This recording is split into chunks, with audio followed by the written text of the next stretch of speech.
Hi అండి. Welcome to our channel real work issues. మన ఛానల్ని సబ్స్క్రైబ్ చేసుకోండి. బెల్ ఐకాన్ ఆన్లో ఉంచుకోండి. ఎప్పటికప్పుడు నా నోటిఫికేషన్స్ మీకు వస్తూ ఉంటాయి. ఈ ఛానల్లో మీరు కూడా మీ ఒపీనియన్స్ని కమెంట్ రూపంలో ఒక ఫ్రెండ్గా నాకు షేర్ చేయండి. వాటిని కూడా మనం డిస్కస్ చేసుకుందాము. నేను ఎన్నో ప్రొఫెషన్స్ చేశాను. ప్రతి చోట వాళ్ళ ప్రాబ్లమ్స్ని ఫేస్ చేసినవి నాకు ఎన్నో రకాలుగా షేర్ చేశారు. సో వాటిలో ఒక ప్రాబ్లమ్ని మీకు షేర్ చేస్తాను. ఈ ప్రాబ్లమ్ని విని మీ యొక్క ఒపీనియన్ని కమెంట్ రూపంలో నాకు షేర్ చేయండి.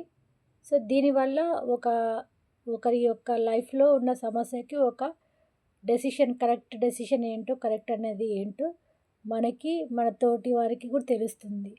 ఓకేనా? మనతో పాటు వర్క్ చేస్తున్న వాళ్ళలో ఎన్ని ప్రాబ్లమ్స్ ఉన్నా వాళ్ళు షేర్ చేస్తూ ఉంటారు. ఇలా మన ప్రాబ్లమ్స్ ప్రతి ఒక్కరికి షేర్ చేసుకుందాము, సాల్వ్ చేసుకుందాము. దీని ద్వారా మన ప్రాబ్లమ్స్లో మనలాగా ప్రాబ్లమ్స్లో ఉన్న వాళ్ళకు కూడా ఒక ధైర్యం వస్తుంది. ఇది రియల్గా ఎవరైతే ప్రాబ్లమ్ని క్రియేట్ చేస్తున్నారో వాళ్ళు చూస్తే కనుక వాళ్ళలో ఒక మార్పు వస్తుందని నేను అనుకుంటున్నాను. ఓకేనా అండి? ఇప్పుడు నేను ఈరోజు విన్న ఒక ప్రాబ్లమ్ని నా ప్రాబ్లమ్గా మీకు ఎక్స్ప్లెయిన్ చేస్తాను. సో దాంట్లో రియాలిటీ ఏంటి, దాంట్లో ఉన్న ప్రాబ్లం ఏంటి, నెక్స్ట్ వాళ్ళ ప్రాబ్లం మనం ఎలా సాల్వ్ చేయొచ్చో అందరూ తెలియజేయండి మీ కామెంట్లో. ఓకేనండి? ఓకే. ఇది ఒక ప్రైవేట్ సెక్టార్లో ఒక లేడీ ఎంప్లాయీ నాతో షేర్ చేసుకున్న ఇష్యూ అండి ఇది. తనకి రీసెంట్గా ఒక సర్జరీ అయిందంట.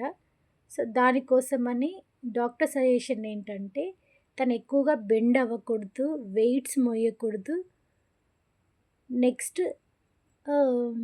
స్టెప్స్ ఎక్కకూడదు. దట్ ఈస్ తన ప్రాబ్లంలో తనకున్న ఇష్యూ అది తప్ప మిగతా ఏదైనా చేయొచ్చు. సో అదే ఇష్యూని వాళ్ళ సుపీరియర్స్కి చెప్పారంట. సో తన పైన 3 మెంబర్స్ సుపీరియర్స్ ఉంటారు. ఫస్ట్ తను షేర్ చేశారంట. సో ఇలా నాకు సర్జరీ అయింది కదా, సో నా వర్క్లో నేను కంప్లీట్గా ఫిట్, కానీ వెయిట్స్ ఎక్కువగా మోయకూడదు. అంటే తను ఫైల్ రివ్యూ చేస్తారనమాట. సో ఫైల్స్ ఎక్కువ మోయకూడదు అనమాట. Next steps ఎక్కకూడదు. సో తను వెళ్ళే ప్లేస్లో కొన్ని బెంచెస్ టైప్లో ఉంటాయంట. సో దాన్ని అది బెంచెస్ లాంటివి క్రాస్ చేసుకొని తను వెళ్ళే ప్లేస్లోకి వెళ్ళాలంట. సో ఈ ఇష్యూస్ వల్ల తను ఆ ఏరియాలోకి వెళ్ళలేను కాబట్టి నాకు మన బయట ఆఫీస్ ఉంది, ఇవన్నీ చేయకుండా సేమ్ ఏ ఫైల్స్ రివ్యూ చేస్తానో అదే ఫైల్స్ని బయట ఆఫీస్లో పెట్టుకొని నేను రివ్యూ చేస్తాను. వర్క్లో ఎటువంటి ఎగ్జామ్షన్ నాకు అక్కర్లేదు సార్. ఓన్లీ అలా వెళ్ళడానికి కొంచెం డిఫికల్టీగా ఉంది కాబట్టి నేను బయట ఆఫీస్లో కూర్చొని రివ్యూ చేయడానికి పర్మిషన్ ఇస్తారని అడిగారంట. సో దానికి తను ఎస్ అని అన్నారు. సో నెక్స్ట్ ఫస్ట్ అతనిది వచ్చేసింది. 3 మెంబర్స్ అని చెప్పాను కదా, ఫస్ట్ పర్సన్ ఓకే అన్నాడు. ఓకేనా? అది ఒక 1 మంత్ కోసం.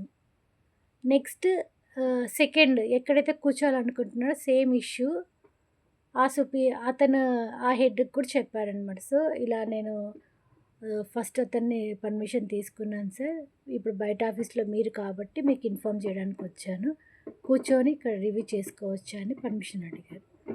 ఓకే అన్నీ అని ఫస్ట్ అన్నారు. ఓకేనా? నెక్స్ట్ అక్కడ సిచ్యువేషన్ అదే ఓకే అన్నారు. తర్వాత తనకి కూర్చొని రివ్యూ చేయడానికి ఒక ప్లేస్ని చూపించారు. ఎక్కడ అంటే ఏసీ బాగా డైరెక్ట్ ఆమె ఫేస్ కొట్టే ప్లేస్ని ఇచ్చారనమాట.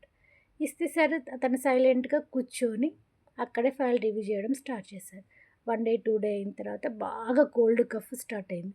సో ఆ సెకండ్ సుపీరియర్కి ఏం చెప్పాను, సార్ డైరెక్ట్ వేసి నాకే కొడుతుంది తలకి, సో నాకు కోల్డ్ కఫ్ ఫామ్ అయింది. సో మీరేమనుకుని ఇంత పెద్ద ఆఫీస్లో నాకు కొంచెం ఏసీకి దూరంగా ఒక ప్లేస్ ఇవ్వండి, అక్కడ కూర్చొని రివ్యూ చేసుకుంటాను. సో లంచ్ బాక్సెస్ పెట్టుకుంటున్న ప్లేస్లో అయితే ఎంప్టీగా ఉంది కాబట్టి నేను అక్కడ కూర్చుంటాను సార్, అక్కడ కూర్చొని నా ఫైల్స్ రివ్యూ చేస్తాను అని ఆవిడ చెప్పారంట. సరే అన్నారు. కూర్చున్నారు.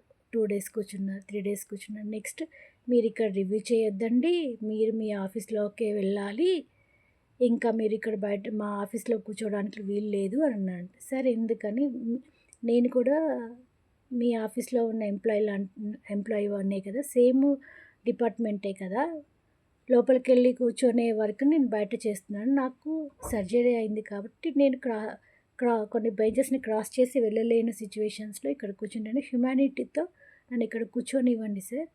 అయినా లంచ్ బాక్సెస్ ప్లేసెస్‌లో ఎవ్వరు కూర్చోవట్లేదు కాబట్టి అసలు పర్మిషన్ తీసుకోవాల్సిన అవసరం లేదు. ఎవరిని డిస్టర్బ్ చేసేది లేదు. అయినప్పటికి కూడా నేను మిమ్మల్ని అడిగాను, ఇక్కడ కూర్చున్నాను. సో, దీనికి మీరు నన్ను ఇక్కడ కూర్చోకూడదు అలా ఎందుకంటున్నారు? హ్యుమానిటీతో నన్ను కూర్చొని నా వర్క్ నన్ను చేసుకోనివ్వండి అని ఆ ఎంప్లాయీ చెప్పారనమాట. సో, చెప్పిన 2 డేస్‌కి మళ్ళీ మీరిక్కడ కూర్చోకూడదు అని గొడవ చేయడం స్టార్ట్ చేశాడు సెకండ్ హెడ్. అన్న తర్వాత థర్డ్ హెడ్‌కి నేను నీ మీద కంప్లెయింట్ చేస్తాను. అసలు ఈ ఆఫీస్‌లో నువ్వు కూర్చోకూడదు అని హార్ష్‌గా కొన్ని వర్డ్స్‌ని వదిలేసాడు. దాంతో పాటు తన పక్కనున్న అతను కూడా నువ్వు అట్లా ఎట్లా ఇక్కడ కూర్చుంటావు? ఎట్లా నువ్వు ఇక్కడ కూర్చొని రివ్యూ చేస్తావు? సేమ్ డిపార్ట్మెంట్ అయినప్పటికీ నువ్వు ఇక్కడ కూర్చోకూడదు అని అతను కక్ష కట్టి థర్డ్ హెడ్ అనేది ఇంకొంచెం సుపీరియర్ అతనికెళ్ళి చెప్పాడంట. అతనొచ్చి తన ప్రాబ్లమ్ నా ప్రాబ్లమ్ చెప్తుంది. తనొచ్చి ఆవిడని అడిగాడంట. మేడం మీరు ఇక్కడ కూర్చోకూడదు అంటే, సార్ నాకు ఇలా ప్రాబ్లమ్ ఉంది. ఏసీ ముందు నాకు ఇచ్చారు. అక్కడ కూర్చోలేకపోతున్నాను. ఇక్కడ లంచ్ బాక్సెస్ పెట్టే ప్లేస్‌లో ఎవ్వరు ప్లేస్‌ని యూజ్ చేసుకోవట్లేదు. కాబట్టి ఇక్కడ కూర్చుంటున్నాను. ఎవరిని డిస్టర్బ్ చేయట్లేదు అని ఆవిడ చెప్పారంట. చెప్పిన తర్వాత సరే సరే మేడం అని అన్నాడు తను. థర్డ్ సుపీరియర్ తన ఓకే అన్నాడు. ఓకే అన్న తర్వాత అక్కడ కూర్చోవడం స్టార్ట్ చేశారు. అలానే కంటిన్యూ సెకండ్ సుపీరియర్ ఎవరైతే ఉన్నారో 2 రోజులకొకసారి 3 రోజులకొకసారి ఆవిడని డిస్టర్బ్ చేయటం, మీరు లోపలికెళ్ళాలి అనటం. సరే హ్యుమానిటీతో దయచేసి నన్ను కూర్చొనివ్వండి, నా వర్క్ నేను చేసుకోనివ్వండి అని ఆవిడ సర్దుకుపోతూ చేస్తూనే సర్దుకుపోతూనే వర్క్ చేసుకుంటూ ఉంటున్నారు. అలా 2 డేస్‌కి 3 డేస్‌కి అలా తను చెప్పడము second superior. Next third superior main అతను వచ్చి 2, 3 సార్లు మేడం మళ్ళీ మీరు ఇక్కడ కూర్చోకూడదు, ఏసీ ముందే కూర్చుంటే అక్కడే కూర్చోండి లేకపోతే కూర్చోకూడదు అని చెప్పడం. ఆవిడకి ఇంకా ఛాన్స్ లేక పాపం ఆ ఏసీ ముందే కూర్చొని ఆ ఫైల్స్ రివ్యూ చేశారు. సో, అలా చేస్తూ ఈ 3 మెంబర్స్‌కి మెయిన్ హెడ్ అనేతను ఉంటాడు. అతని దగ్గరికి ఆవిడ వెళ్ళి సార్ ఇలా డాక్టర్ నాకు ఆవిడదనమాట. డాక్టరు ఆపరేషన్ తర్వాత ఇలా క్రాస్ ఓవర్ ఇట్లా బెంచెస్‌ని క్రాస్ చేయడము, నెక్స్టు ఫైల్స్ మోయటం ఇట్లాంటివి. నెక్స్ట్ కాళ్ళకి కవర్స్ వేసుకుంటారు.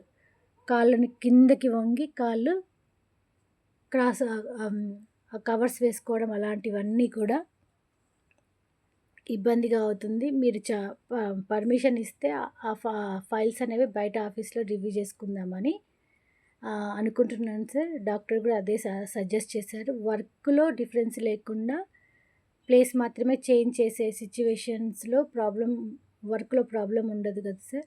సో, మీరు పర్మిషన్ ఇస్తే బయట ఆఫీస్‌లో చేసుకుందాం అనుకుంటున్నాను. తనకి పర్మిషన్ ఇస్తారని అడిగితే సరే అన్నట్టుగా మెయిన్ హెడ్ అన్నాడు. సో, అదే విధంగా ఆవిడ బయట ఆఫీస్‌లో కూర్చొని రివ్యూ చేయడం స్టార్ట్ చేశారు. ఆ సార్‌ని కూడా సార్ డాక్టర్ ఏమన్నారంటే ఏదైనా ఇష్యూలో హెర్నియా ప్రాబ్లమ్ వస్తుందేమో ఒక 3-6 మంత్స్ బయట ఆఫీస్‌లోనే మీరు మీ సుపీరియర్స్ అడగమని ఆ డాక్టర్ సలహా ఇచ్చిన దాన్ని ఆ సుపీరియర్స్‌కి చెప్పడం జరిగింది. ఆ సుపీరియర్ ఓకే అనడం జరిగింది. తను అదే విధంగా బయట ఆఫీస్‌లో కూర్చొని రివ్యూ చేయడం స్టార్ట్ చేశారు. మళ్ళీ మెయిన్ హెడ్‌కి చెప్పడం జరిగింది. మెయిన్ హెడ్ మీకు ముందే డిస్కస్ చేశాను కదా, ఆవిడ వర్క్‌కి 3 మెంబర్స్ సుపీరియర్స్ ఉంటారు. ఆ 3 సుపీరియర్స్‌కి మెయిన్ హెడ్ ఒకతను ఉంటాడు. అతని దగ్గర పర్మిషన్ తీసుకొని ఆవిడ వచ్చిన తర్వాత ఆ 3 మెంబర్స్‌కి కూడా తను ఇన్ఫార్మ్ చేసింది. మెయిన్ హెడ్ సార్ ఇలా ఒప్పుకున్నారు, నన్ను బయట కూర్చొని రివ్యూ చేయమన్నారు. సో, ఏమనుకోకుండా నన్ను రివ్యూ చేసుకొనివ్వండి, నా వర్క్ నన్ను చేసుకోనివ్వండి అవి ప్లీజ్‌గా 3 మెంబర్స్‌కి ఇన్ఫార్మ్ చేసింది. ఓకే అన్నారు. మళ్ళీ ఆవిడ దగ్గరకొచ్చి మళ్ళీ లేదు మీరందరూ ఈ ముగ్గురు కలిసి 3 సుపీరియర్స్ మళ్ళీ నెక్స్ట్ మళ్ళా 2 వీక్స్ తర్వాత మళ్ళీ వచ్చి మీరు ఖచ్చితంగా లోపలికే వెళ్ళాలి. లోపలికి వెళ్ళలేదంటే మీరు అన్ఫిట్ ఫర్ నథింగ్, మీరు వర్క్కి పనికిరారు, అవసరమైతే లీవులు పెట్టుకొని లేదా ఆమె ప్లేస్లో కొత్త వాళ్ళని రిక్రూట్మెంట్ చేసుకోండి అని ఇలా ఆమె ముందు చెప్పడం జరిగింది. చెప్పండి, మీరు మీకే ఇటువంటి సిచ్యువేషన్ జరిగితే ఎలా స్పందిస్తారు? మీరు ఎలా స్పందిస్తారు? ఆవిడకి ఎలా సపోర్ట్ చేస్తారు మీరు? ఆవిడ చేసిన దాంట్లో ఏదైనా తప్పుగా మీకు అనిపిస్తే కామెంట్ రూపంలో మాకు షేర్ చేయండి. నేను ఆమెకి మీరు ఇచ్చే కమెంట్ని నేను తనకు షేర్ చేసి తనకు హెల్ప్ చేస్తాను. వర్క్ ప్లేస్లో ఆవిడ పడుతున్న ఇబ్బందిని నేను చూడలేకపోయి మీ ముందుకి ఈ విధంగా ప్రతి వర్క్ ప్లేస్లో ఎవరో ఒకరు ఏదో రకంగా ప్రాబ్లమ్స్ ఫేస్ చేస్తూ ఉంటారు. ఏదో ఫ్రెండ్కో ఎవరెవరికో షేర్ చేసుకుంటూ ఉంటారు. కానీ ఇలా ఒక ఛానల్ ద్వారా మనం పడుతున్న ప్రాబ్లమ్స్ని షేర్ చేసుకుంటే ప్రతి ఒక్కరికి చేరుతుందని రియల్ కమెంట్స్లో ఇలాంటి ప్రాబ్లమ్స్ని ఫేస్ చేస్తున్న వాళ్ళకి ఒక కరెక్ట్ సొల్యూషన్ దొరుకుతుందని ఇది ఒక ప్రూఫ్గా వాళ్ళు యూస్ చేసుకోవచ్చని నేను కోరుకుంటున్నాను. ఇటువంటి ప్రాబ్లమ్స్ని మనం ఎప్పటికప్పుడు మన ఛానల్లో డిస్కస్ చేసుకుందాము. మీ కామెంట్స్ నాకు చాలా ఇంపార్టెంట్ అండి. ఈ ఛానల్ని నేనేదో టైం పాస్కో లేదో ఎంటర్టైన్మెంట్ కోసమో కాదు, ఒక లైఫ్లో ఒకళ్ళు పడుతున్న స్ట్రగుల్కి కావాల్సిన న్యాయం దొరుకుతుందన్న ఉద్దేశంతో నేను ఈ వీడియో చేయడం జరుగుతుంది. మీ కామెంట్లో మీరు పడుతున్న ఇష్యూస్, బాధలు కూడా ఏమైనా ఉంటే షేర్ చేయండి. యాజ్ ఏ ఫ్రెండ్గా మనం మన ప్రాబ్లమ్స్ని డిస్కస్ చేసుకుందాం, సొల్యూషన్స్ చూసుకుందాం. ఇది ఒక లేడీ ఎంత బాధపడుతుందో అది రియల్గా బాధపడుతున్న వాళ్ళకి చేరితే గనక వాళ్ళలో మార్పు వస్తే అదే గ్రేట్ అని నేను అనుకుంటానండి. సో రేపు ఈ ఇష్యూలో ఏం జరిగిందో చూద్దాము. తను మళ్ళీ ఆ మెయిన్ హెడ్ దగ్గరికి వెళ్ళి డిస్కస్ చేయాలని అనుకుంటున్నారంట. మళ్ళీ మన డిస్కస్ చేసినప్పుడు మెయిన్ హెడ్ ఓకే అని పర్మిషన్ ఇచ్చిన తర్వాత 3 మెంబర్స్కి ఇన్ఫామ్ చేస్తానన్న హెడ్ మరి చేశాడా చేయలేదో తెలియదు మనకి. కానీ వీళ్ళు వెంటనే ఆవిడని ఫోర్స్ చేసి లోపలికి వెళ్ళాలి, వర్క్ లోపలే చేయాలి అని అంటున్నారు. వర్క్ తను లోపలున్నా బయటున్నా ఒకే రకంగా వర్క్ చేస్తుంది. కూర్చునే ప్లేస్ మాత్రమే డిఫరెన్స్. అటువంటప్పుడు తనకి సపోర్ట్ చేయడంలో తప్పేముందండి? యాజ్ ఏ హ్యూమన్ నేచర్లో హ్యుమానిటీ లేని పర్సన్స్ ఇలా ఒక లేడీని అనగదొక్కాలని చూస్తున్నప్పుడు ఎలా ఉంటుందండి? ఒక ఆర్గనైజేషన్లో ఒక 4 సంవత్సరాలు 5 సంవత్సరాలు వర్క్ చేస్తున్నప్పుడు ఒక 3 మంత్స్ 6 మంత్స్ బయట కూర్చొని వర్క్ చేయడంలో తప్పేముందండి? సపోర్ట్ చేయడంలో రోజు రోజుకి మానవత్వం అంతరించిపోతుంది అని నేను అనుకుంటున్నాను. సో మీరేమనుకుంటున్నారు? ఈ వీడియోలో ఈ ప్రాబ్లంలో ఏమైనా రియాలిటీ ఉంటే మీరు తప్పకుండా మీ ఒపీనియన్స్ని కమెంట్ రూపంలో నాకు పెట్టండి. రేపు మళ్ళీ ఇంకొక వీడియోతో మళ్ళీ మీ ముందుకు వస్తాను. లేదా ఇదే ప్రాబ్లమ్ని కొన్ని రోజులు ఏమన్నా తను ఇంకా ఇష్యూస్ని ఫేస్ చేస్తూ ఉంటే నేను మళ్ళీ మీకు తన ఇష్యూని మీకు షేర్ చేస్తానండి. బాయ్ అండి. Thank you.